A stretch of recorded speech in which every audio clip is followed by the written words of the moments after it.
making disciples, transforming Kalau Anda punya internet, Anda kepengen internet Anda cepat. Bahkan kalau Anda berdoa, pengen doanya itu doa yang cepat. Dan mendapatkan jawaban yang cepat. Ketika saudara ingin Tuhan bekerja, seringkali kita juga pengen Tuhan itu bekerja dengan cepat. Saudara, kadangkala kalau Anda lihat di Alkitab, kadangkala Tuhan itu tidak bekerja dengan cepat. Kadangkala Tuhan itu sengaja memperlambat dirinya. Anda mungkin melihat Tuhan melakukan sesuatu dalam kehidupan orang lain, tapi kenapa sepertinya Tuhan belum melakukannya dalam kehidupan kita. Ketika Tuhan terlambat. Saudara, mari kita buka sama-sama firman Allah di Yohanes pasal yang ke-11. Yohanes pasal yang ke-11, kita baca di ayat yang ke-1 sampai ayat yang ke-5.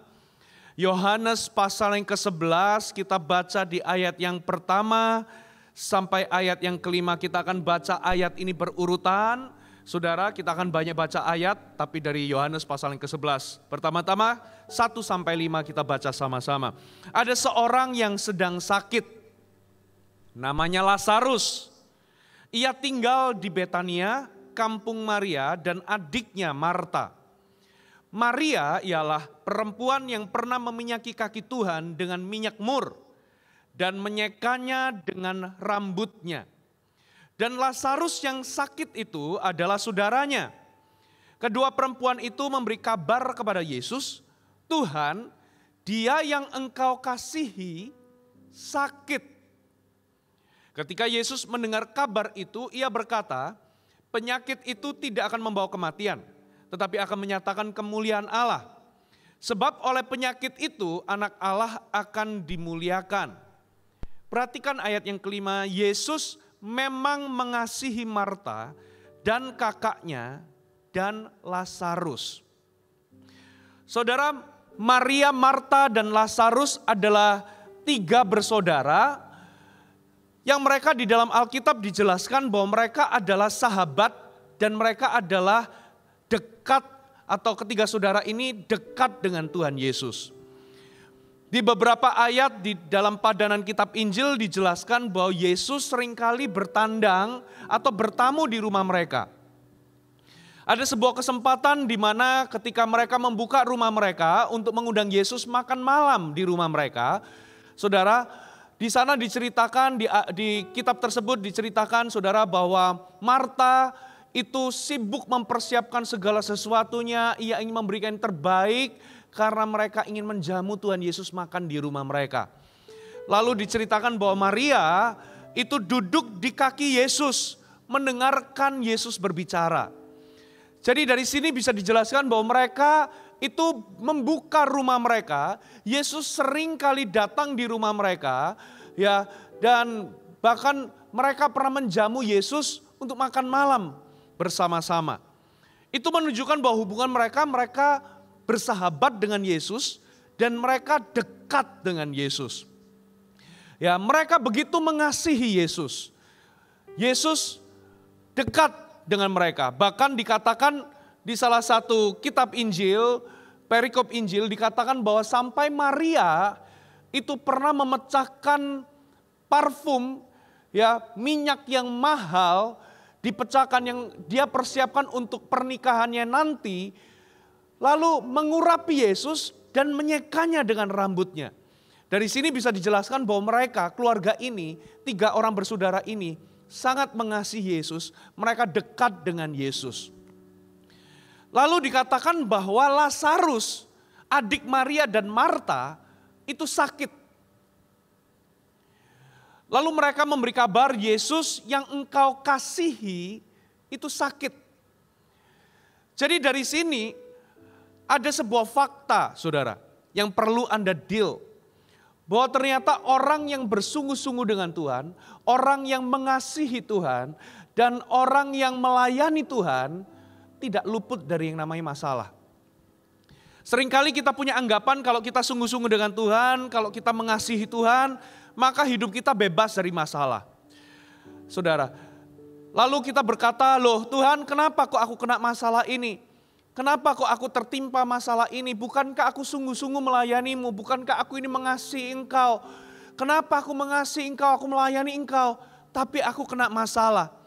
Saudara, ternyata 3 bersaudara ini sekalipun mereka mengasihi Tuhan, tapi ternyata mereka pun mengalami yang namanya penderitaan, kesulitan, kemalangan, dan masalah, saudara. Masalah yang mereka hadapi ternyata Lazarus adiknya sakit. Itu sebabnya mereka memberi kabar, dikatakan Yesus yang engkau kasihi itu sakit. Kenapa mereka berkata Yesus yang engkau kasihi sakit? Kenapa mereka enggak berkata memberi kabar kepada Yesus? Yesus datanglah segera. Itu sebetulnya menunjukkan bahwa saudara, mereka sedang menunjukkan bahwa Yesus, Lazarus itu sakitnya parah dan bahkan mungkin enggak bisa disembuhkan. Secara implisit mereka mengatakan hal itu, saudara. Lalu di ayat yang kelima, bukan hanya mereka mengasihi Tuhan, tapi di ayat yang kelima dikatakan Yesus memang mengasihi Marta dan kakaknya dan Lazarus. Jadi ternyata Yesus mengasihi mereka. Bukan hanya mereka mengasihi Yesus, tapi Yesus mengasihi mereka. Dari sini, ini memang sulit ditelan, saudara. Ini menimbulkan pertanyaan, kenapa ada orang yang mengasihi Tuhan dan mereka juga dikasihi Tuhan. Saudara, ternyata mereka mengalami masalah. Saudara, kita harus deal dengan sebuah fakta bahwa orang yang mengasihi Tuhan dan dikasihi Tuhan tidak luput dari yang namanya masalah.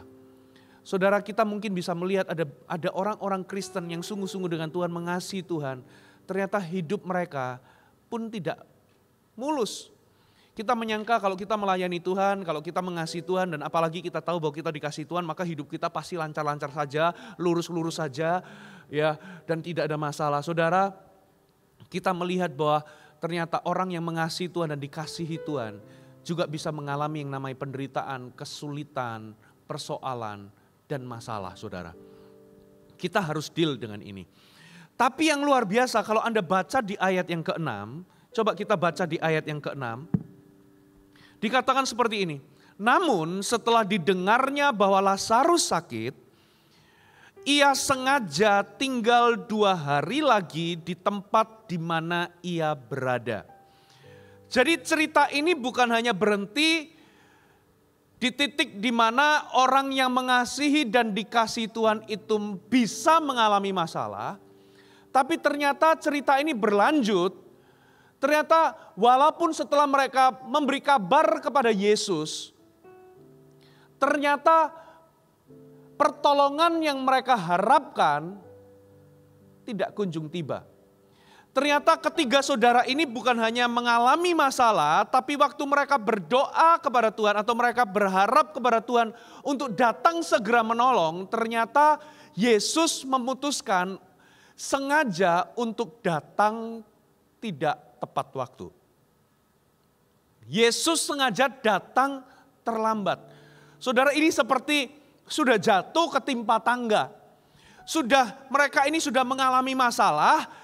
Dan waktu mereka memberi kabar kepada Yesus, Yesus ternyata nggak datang segera, tapi malah sengaja tinggal 2 hari. Saudara, dalam kehidupan kita juga sama. Ternyata orang yang mengasihi Tuhan, orang yang dikasihi Tuhan, itu ternyata tidak luput dari yang namanya masalah. Tapi kadangkala setelah mereka berdoa dan berseru kepada Tuhan, ternyata mereka mengalami masalah yang kedua. Ternyata Tuhan tidak memberikan pertolongan tepat pada waktunya. Saudara, dan ini menimbulkan sebuah pertanyaan, kenapa? Kenapa kok Yesus sengaja tinggal 2 hari? Kenapa kok Yesus tidak langsung segera menolong? Kenapa kok Yesus sengaja datang terlambat? Saudara, itu sepertinya juga mewakili pertanyaan kita, kenapa Tuhan aku ini sedang dalam masalah dan aku membutuhkan pertolongan-Mu yang segera. Ternyata kenapa pertolongan-Mu tidak datang tepat pada waktunya. Berapa banyak di antara Anda, saudara, yang tidak suka menunggu. Saudara nggak suka menunggu antrian di pintu tol ketika ada orang mungkin sudah tag tapi kok pintu nggak terbuka gitu ya. Lalu apa yang Anda lakukan? Anda pencet klakson sekeras mungkin. Berapa banyak di antara Anda nggak suka menunggu di bandara? Berapa banyak saudara Anda juga tidak suka untuk menunggu di tempat di mana Anda order makanan. Mungkin ada beberapa suami-suami juga nggak suka menunggu istri Anda dandan. Saudara, kenapa demikian? Kita itu hidup di dunia yang serba instan. Kita ingin segala sesuatunya cepat, saudara. Ketika kita kirim barang, kita pengen barang yang kita kirim secepat mungkin sampai. Ketika mungkin kita membeli sesuatu atau membeli barang secara online, saudara, kita ingin barang yang kita pesan itu datang secepat mungkin. Kalau Anda pesan makanan di restoran, saudara pengen makanan yang Anda pesan itu cepat datangnya. Bahkan ibadah pun sama. Kalau saudara banyak orang kepengen ibadahnya pun cepat, kalau bisa ada ibadah setengah jam saja. Gitu ya. Saudara, kalau Anda punya internet, Anda kepengen internet Anda cepat. Bahkan kalau Anda berdoa, pengen doanya itu doa yang cepat dan mendapatkan jawaban yang cepat. Ketika saudara ingin Tuhan bekerja, seringkali kita juga pengen Tuhan itu bekerja dengan cepat. Saudara, kadangkala kalau Anda lihat di Alkitab, kadangkala Tuhan itu tidak bekerja dengan cepat. Kadangkala Tuhan itu sengaja memperlambat dirinya. Ya, kita mungkin bertanya-tanya, kenapa Tuhan ketika bangsa Israel diperbudak oleh Mesir, ya, kenapa Tuhan harus nunggu 400 tahun? Saudara, mungkin bangsa Israel baru diperbudak 1 minggu, 2 minggu, mereka udah berseru kepada Tuhan. Ya, mungkin tahun pertama, tahun kedua, saudara, saya percaya mungkin mereka tidak kurang-kurang berseru kepada Tuhan. Tapi kenapa kok prosesnya lama? Kenapa Tuhan baru menolong mereka, membebaskan mereka itu kurang lebih 400 tahun? Kenapa Tuhan memperlambat dirinya? Saudara, kadangkala Tuhan itu seakan-akan datang terlambat. Saya mau tanya, bisa nggak Tuhan datang terlambat? Bisa nggak pertolongan Tuhan itu datang terlambat? Kenyataannya mungkin ada beberapa di antara saudara mengalami, saudara Anda sedang menunggu Tuhan melakukan sesuatu dalam kehidupan Anda. Mungkin Anda sedang menunggu sesuatu, ya Tuhan, Anda berdoa Tuhan tolong aku, dan Anda menunggu pertolongan Tuhan, tapi sampai hari ini Anda masih menunggu dan menunggu. Saudara mungkin percaya sesuatu, tapi sampai di titik ini Tuhan belum bekerja. Mungkin saudara sedang ada di sebuah musim di mana saudara percaya Tuhan sanggup melakukannya, tapi sampai hari ini Tuhan belum melakukannya. Mungkin itu di area, mungkin itu masalah keuangan Anda, mungkin itu masalah hubungan atau masalah rumah tangga Anda. Mungkin juga saudara bertanya-tanya, kenapa wabah corona ini tidak segera berlalu? Tuhan, sudah ada banyak korban, tapi kenapa kok Tuhan belum melakukan sesuatu? Anda merasa Tuhan itu kok datang terlambat. Ya, Anda mungkin melihat Tuhan melakukan sesuatu dalam kehidupan orang lain, tapi kenapa sepertinya Tuhan belum melakukannya dalam kehidupan kita? Ada beberapa di antara Anda, mungkin pasangan suami istri, Anda sedang menunggu-nunggu kehamilan. Ya, Anda menunggu-nunggu untuk Anda punya keturunan. Sementara di kanan kiri teman-teman Anda pada hamil, punya anak, saudara, bahkan orang-orang yang mungkin belum menikah sudah hamil di luar nikah. Sementara Anda yang sudah sah, hidup berkenan sama Tuhan, melayani Tuhan, tapi hari ini Anda berdoa pengen punya keturunan, Anda di titik Anda menunggu dan menunggu. Mungkin ada beberapa di antara saudara menunggu pertobatan seseorang. Mungkin ada orang yang Anda kasih, mungkin itu anak saudara, orang tua saudara. Ya, Anda menunggu untuk mereka kembali kepada Tuhan, tapi sampai di titik ini, saudara, sepertinya kok Tuhan belum bekerja. Beberapa di antara Anda menunggu karena Anda butuh dana, Anda menunggu rumah Anda dijual dengan cepat. Tapi ternyata sampai di titik ini, Anda menunggu rumah Anda bisa terjual. Beberapa di antara saudara menunggu-nunggu pasangan hidup daripada Tuhan. Anda tunggu dan tunggu, semua orang sudah pada menikah, sudah punya pasangan. Anda di titik Anda menunggu dan menunggu. Saudara, ternyata Maria dan Marta punya pikiran yang sama dengan saudara. Saudara, coba kita baca ya. Kita baca di ayat yang ke-7, ayat selanjutnya kita baca Yohanes 11, kita baca tadi kita selesai di ayat yang ke-6. Ya, kita baca di ayat yang ke-7 sampai ayat yang ke-16. Tetapi sesudah itu ia berkata kepada murid-muridnya, mari kita kembali ke Yudea. Murid-murid itu berkata kepadanya, Rabi, baru-baru ini orang Yahudi mencoba melempari engkau, masihkah engkau mau kembali ke sana? Jawab Yesus, bukankah ada 12 jam dalam satu hari, siapa yang berjalan pada siang hari kakinya tidak terantuk karena ia melihat terang dunia. Tetapi jikalau seorang berjalan pada malam hari kakinya terantuk karena terang tidak ada dalam dirinya. Demikian perkataannya dan sesudah itu ia berkata kepada mereka, Lazarus saudara kita telah tertidur, tetapi aku pergi ke sana untuk membangunkan dia dari tidurnya. Maka kata murid-murid itu kepadanya, Tuhan jikalau ia tertidur ia akan sembuh. Tetapi maksud Yesus ialah tertidur dalam arti mati. Sedang sangka mereka Yesus berkata tentang tertidur dalam arti biasa. Karena itu Yesus berkata dengan terus terang, Lazarus sudah mati. Nah, perhatikan ayat yang ke-15. Ternyata ayat ini atau kata-kata Yesus dilanjutkan dengan demikian. Ya, Lazarus sudah mati, tetapi syukurlah aku tidak hadir waktu itu. Sebab demikian lebih baik bagimu supaya kamu dapat belajar percaya. Marilah kita pergi sekarang kepadanya. Lalu Thomas yang disebut Didimus berkata kepada teman-temannya yaitu murid-murid yang lain, marilah kita pergi juga untuk mati bersama-sama dengan dia. Saudara, waktu itu mungkin Maria dan Marta punya pikiran dan pertanyaan yang sama kepada saudara. Kenapa kok Tuhan gak datang segera? Kenapa Tuhan sengaja tinggal 2 hari di tempat di mana dia berada? Kenapa Tuhan datang terlambat? Ternyata dari ayat ini, saudara, di ayat 15 khususnya, kita bisa menemukan ada 3 pikiran yang bisa menolong Anda, yang bisa Anda jadikan pegangan, yang bisa dijadikan rema, ya, ketika Anda merasa bahwa Tuhan datang terlambat dalam kehidupan Anda.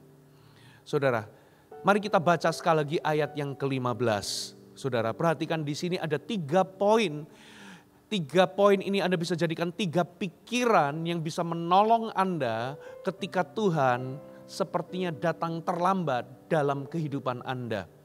Saudara, perhatikan ayat 15, saya bacakan ulang. Yesus berkata demikian, Lazarus sudah mati.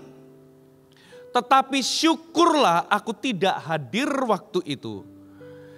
Sebab demikian lebih baik bagimu supaya kamu dapat belajar percaya.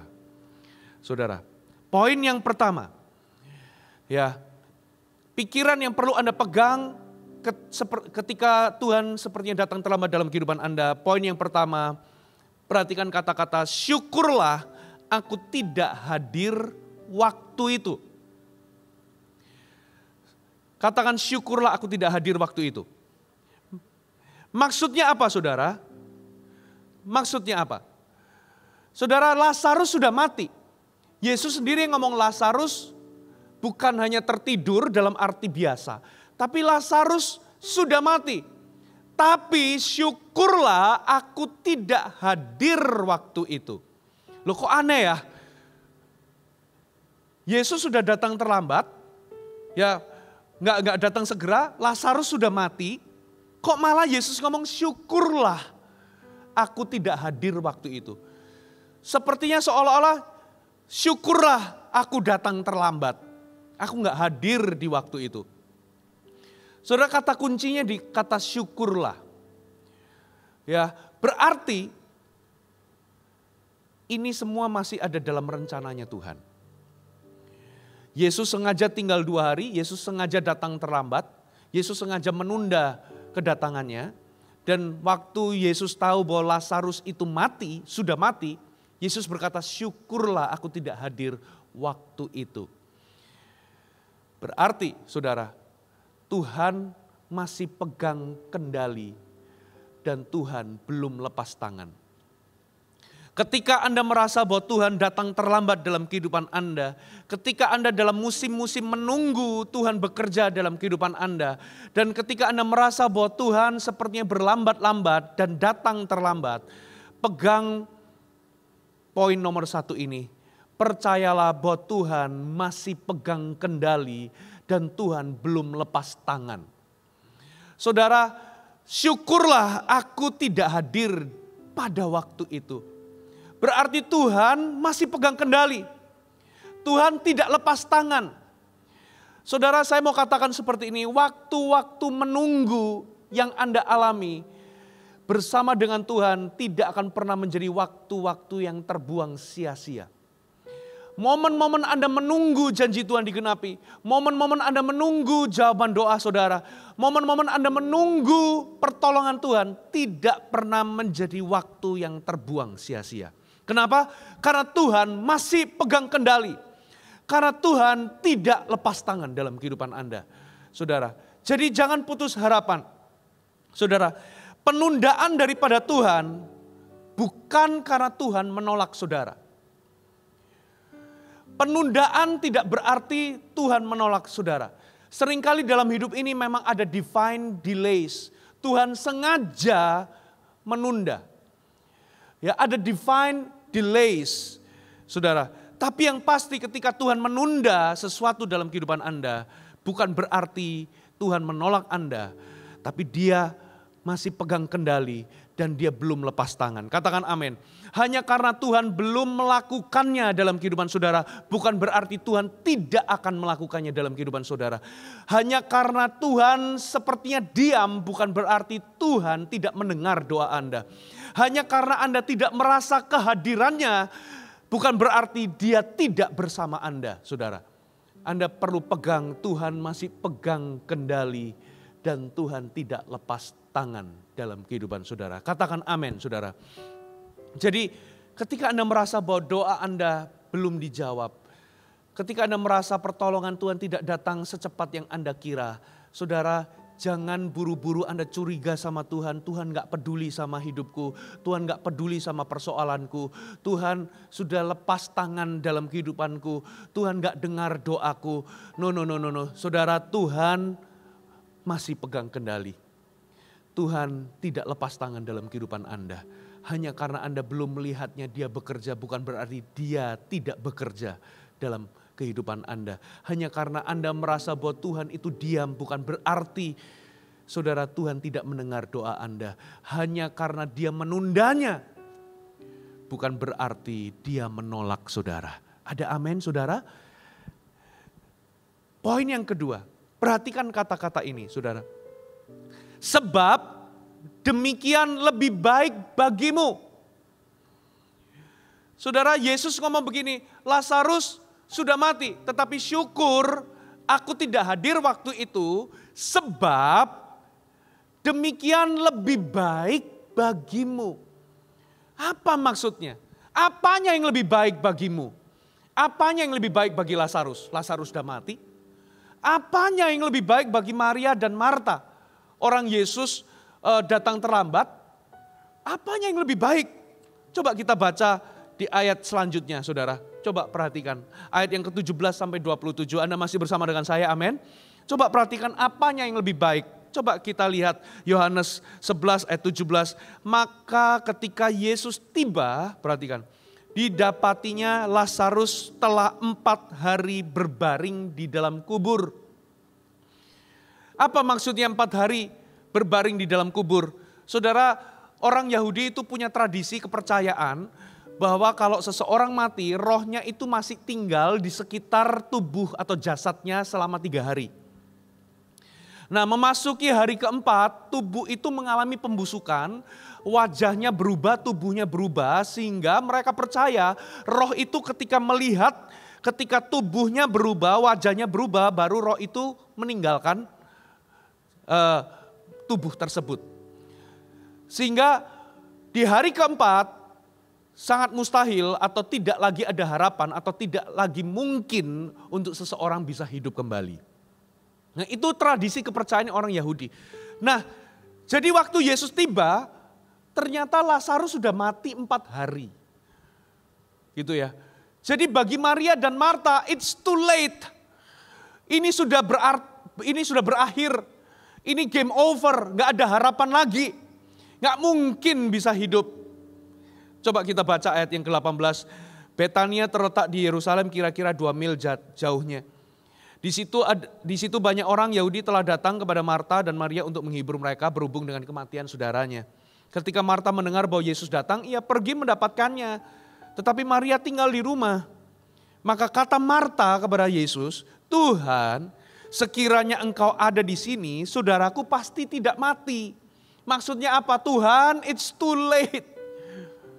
Andai engkau ada di sini, pasti saudaraku gak mati. Apalagi ini sudah mati 4 hari. It's too late, game over. Ya gak ada lagi harapan. Gak mungkin. Kata Yesus, perhatikan kepada Marta. Sampai mana tadi? Ayat 21 ya. Ayat 21 saya ulang. Maka kata Marta kepada Yesus, Tuhan sekiranya engkau ada di sini saudaraku pasti tidak mati. Tapi sekarang pun aku tahu bahwa Allah akan memberikan kepadamu segala sesuatu yang kau minta kepadanya. Kata Yesus kepada Marta, saudaramu akan bangkit. Kata Marta kepadanya, aku tahu bahwa ia pada akhir zaman, ia akan bangkit. Aku tahu bahwa ia akan bangkit pada waktu orang-orang bangkit pada akhir zaman. Jawab Yesus, akulah kebangkitan dan hidup. Barang siapa percaya kepadaku, ia akan hidup walaupun ia sudah mati. Dan setiap orang yang hidup dan percaya kepadaku tidak akan mati selama-lamanya. Percayakah engkau akan hal ini? Jawab Marta, ya Tuhan, aku percaya bahwa engkau lah Mesias, anak Allah, dia yang akan datang ke dalam dunia. Perhatikan, ini sudah terlambat, apanya yang lebih baik? Marta mendapati Yesus datang setelah sudah 4 hari Lazarus mati. It's too late. Saudara, tapi ternyata Yesus berkata, saudaramu akan bangkit. Jadi Maria dan Marta itu mengharapkan Lazarus adiknya sembuh. Ternyata Yesus punya sesuatu yang lebih baik. Yesus merencanakan kebangkitan orang mati. Yesus merencanakan Lazarus itu bangkit dari kematian. Jadi ternyata Bapak Ibu, hal kedua yang perlu Anda pegang ketika sepertinya Tuhan datang terlambat dalam kehidupan Anda adalah, perhatikan kata-kata, lebih baik bagimu. Berarti saudara harus percaya bahwa Tuhan punya rencana yang jauh lebih baik. Saudara, Maria dan Marta itu ternyata punya harapan yang berbeda dengan Tuhan. Harapan Maria dan Marta, adiknya sembuh. Tapi ternyata rencana Tuhan adalah membuat mujizat yang jauh lebih besar. Orang mati dibangkitkan. Saudara, seringkali sama dengan kita. Pikiran Tuhan itu beda dengan pikiran kita. Rencana Tuhan beda dengan rencana kita.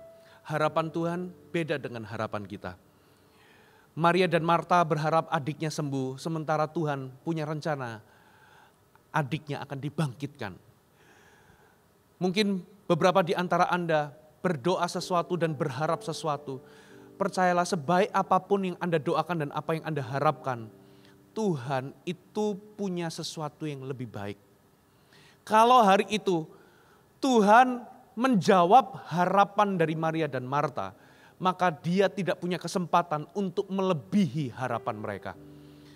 Hari ini percayalah, kalau hari ini sepertinya doa Anda belum dijawab, sepertinya Tuhan itu datang terlambat dalam kehidupan Anda, hal yang perlu Anda pegang adalah Tuhan merencanakan sesuatu yang lebih baik.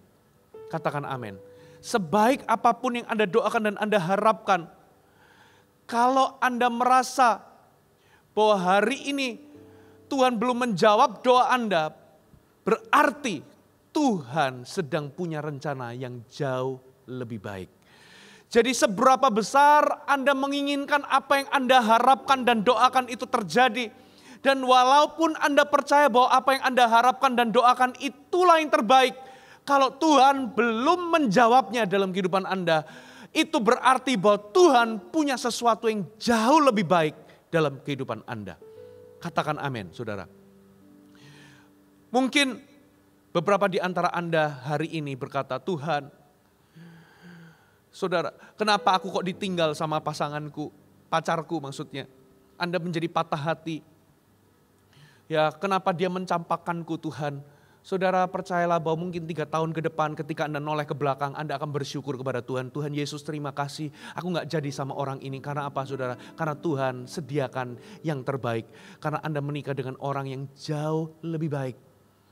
Mungkin Anda hari ini, saudara, Anda berharap Anda kerja di perusahaan tertentu, lalu ditolak. Anda coba apply lagi, ternyata ditolak. Lalu Anda bertanya, Tuhan, aku ini kepingin bekerja, tapi kenapa Tuhan belum menjawab doaku? Saudara, mungkin 6 bulan ke depan ketika Anda noleh ke belakang, saudara, Anda akan bersyukur Anda tidak kerja di perusahaan itu. Karena mungkin perusahaan itu diambang kebangkrutan dan sedang merampingkan diri, terjadi perampingan di sana, saudara, sehingga banyak orang dipecat.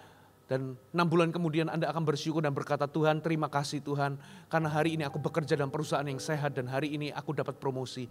Saudara, kalau Anda merasa bahwa doa Anda belum dijawab sekarang, jangan buru-buru Anda mencurigai Tuhan.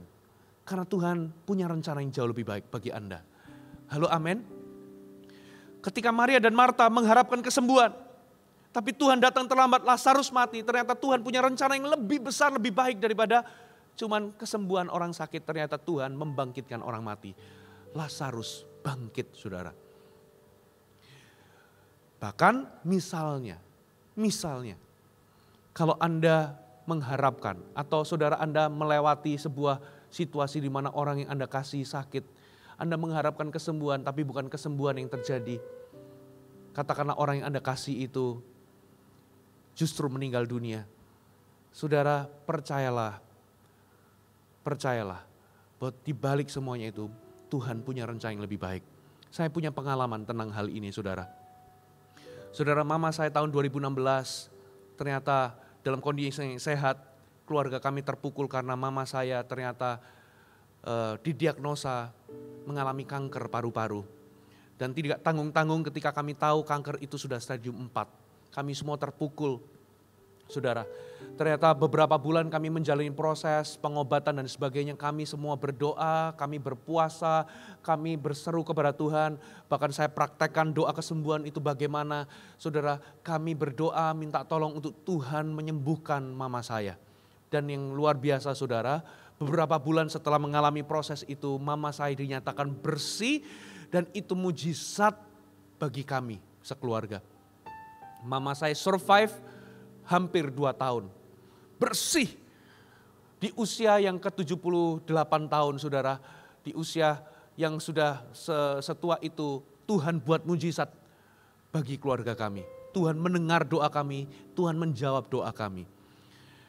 Tapi setelah hampir 2 tahun, setelah kesembuhan itu, ternyata ada sebuah momen, ternyata mama saya ditemukan ada sel kanker yang tumbuh kembali. Di momen ini kami juga berdoa dengan doa yang sama. Saudara, kami berdoa untuk kesembuhan, kami berdoa dan berdoa selama beberapa bulan kemudian. Saudara, mama kami tidak sembuh, tapi berpulang ke rumah Tuhan. Saudara, di titik itu kami semua sedih, tapi di tengah kesedihan itu saudara kami percaya, walaupun mama tidak disembuhkan, kami percaya bahwa Tuhan punya rencana yang lebih baik bagi mama kami dan keluarga kami. Saudara, pegang sebuah prinsip, ketika doa Anda tidak terjawab, berarti Tuhan sediakan yang lebih baik. Katakan amin, saudara. Lalu papa kami beberapa bulan kemudian, papa saya yang sehat-sehat di usia yang ke-79, saudara, tiba-tiba jatuh dan terjadi tidak sadarkan diri, ternyata masuk di ICU selama 2 hari, terjadi pendarahan katanya, tapi nggak tahu pendarahannya di mana. Ya, setelah kondisi agak kuat, dicek semuanya, ternyata terjadi pendarahan hebat, ternyata ada kebocoran atau ternyata pembuluh darah aorta yang besar di sebelah kanan, kaki sebelah kanan itu pecah. Dokter kaget, wah ini pecah di sini, ini itu fatal. Tapi anehnya kenapa kok bisa bertahan selama 2 hari? Karena apa? Kalau pecah begini, aneurisma, begini pecah itu biasanya 10 menit lewat gak tertolong biasanya. Tapi ini ajaib bisa bertahan 2 hari di ICU.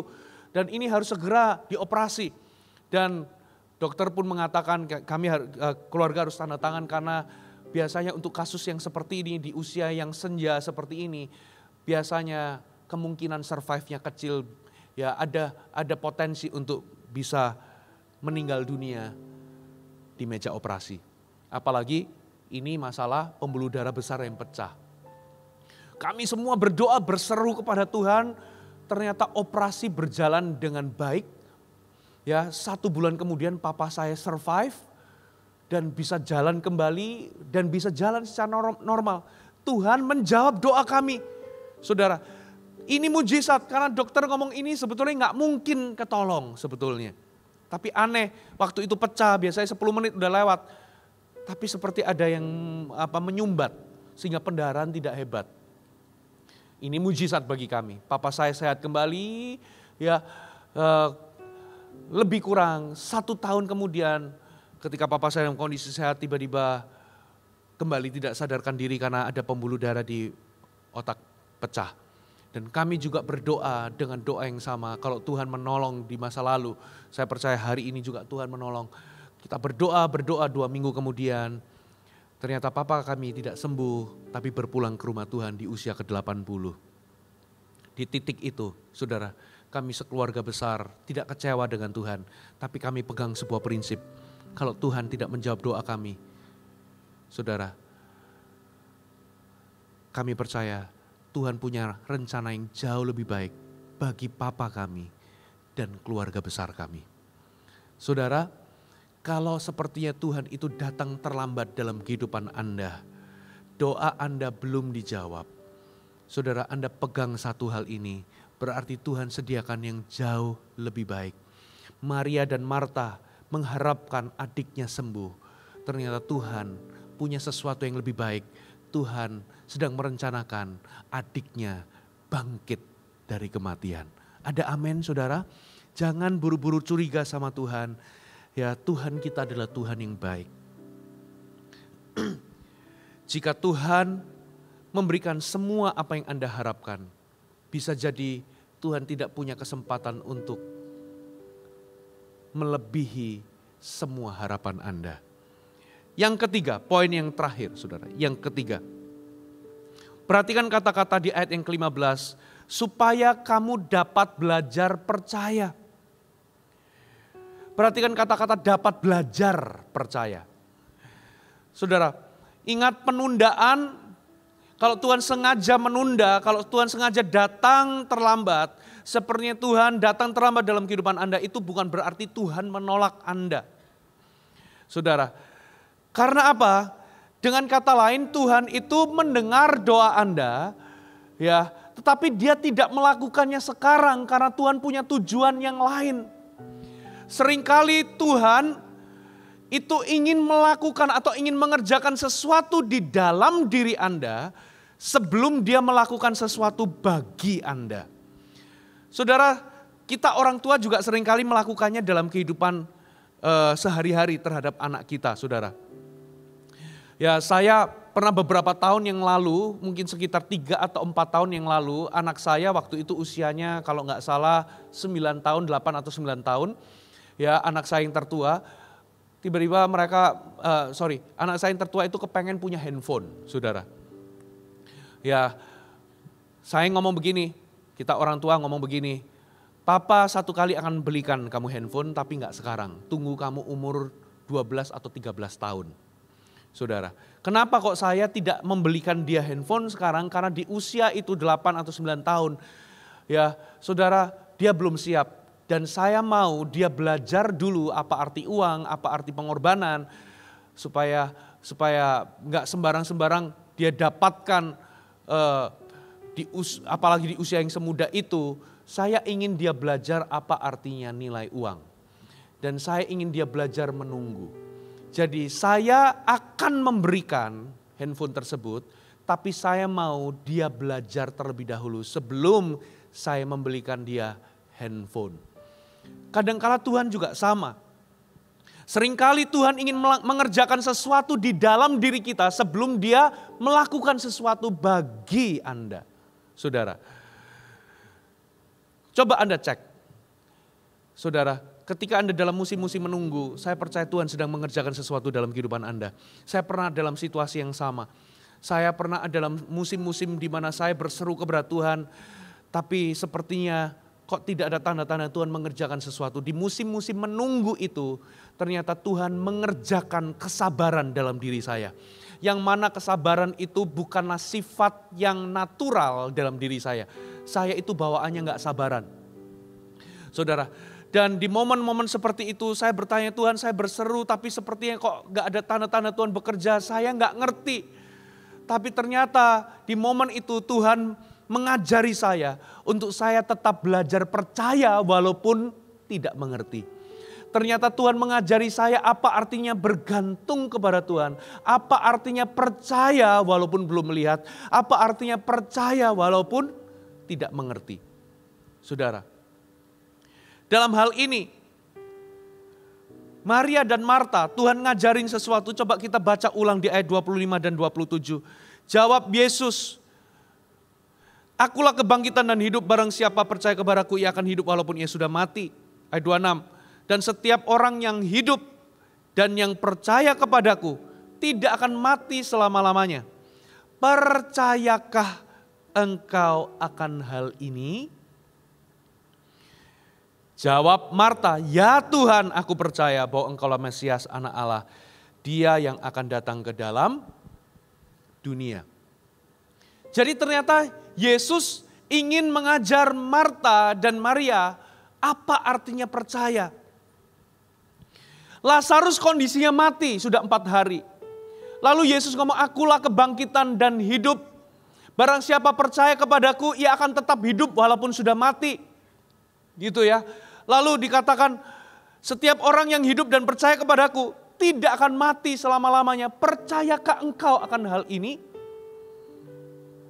Ternyata Tuhan sedang mengajar Maria dan Marta apa artinya percaya. Saudara, di musim-musim menunggu, Tuhan ingin mengerjakan sesuatu dalam kehidupan Anda terlebih dahulu sebelum dia melakukan sesuatu bagimu. Bagi kita merasa bahwa Paskah atau kebangkitan Tuhan itu sebuah event, sebuah acara, sebuah kejadian. No. Saudara, kebangkitan itu bukan sebuah event, kebangkitan bukan sebuah acara. Kebangkitan itu bukan sebuah kejadian, kebangkitan adalah seorang pribadi, katakan amin. Akulah kebangkitan dan akulah kehidupan, percayakah engkau akan hal ini? Saudara, bagi Maria dan Marta, Lazarus sudah mati 4 hari, itu berarti sudah the end of the story. Sudah gak ada harapan lagi. Game over. Saudara, Tuhan mau mereka percaya bahwa akulah kebangkitan, akulah hidup. Barang siapa percaya kepadaku, ia tidak akan mati selama-lamanya. Barang siapa percaya kepadaku, ia akan tetap hidup walaupun sudah mati. Percayakah engkau akan hal itu? Yesus ngomong, saudaramu akan bangkit. Dengan kata lain, saudara, Tuhan ingin Anda belajar percaya. Kalau Anda merasa Tuhan datang terlambat, Tuhan belum menjawab doa Anda, seperti pertolongan Tuhan tidak datang secepat yang Anda kira, Tuhan ingin Anda tetap percaya. Tuhan ingin Anda tetap belajar percaya. Saudara, situasimu, krisis yang Anda alami, saudara, masalah sulit yang Anda alami itu bukanlah akhir dari cerita. Sebab Tuhan kita hidup. Katakan amin. Jangan izinkan situasi yang Anda alami ini Anda anggap sebagai akhir dari cerita Anda. Saudara, Tuhan ingin Anda percaya. Katakan amin. Lalu coba lihat apa yang terjadi. Kita baca di ayat 33 sampai 35, ayat yang ketiga 3 sampai 35. Yohanes 11. Ketika Yesus melihat Maria menangis, juga orang-orang Yahudi yang datang bersama dengan dia, maka masyghullah hatinya.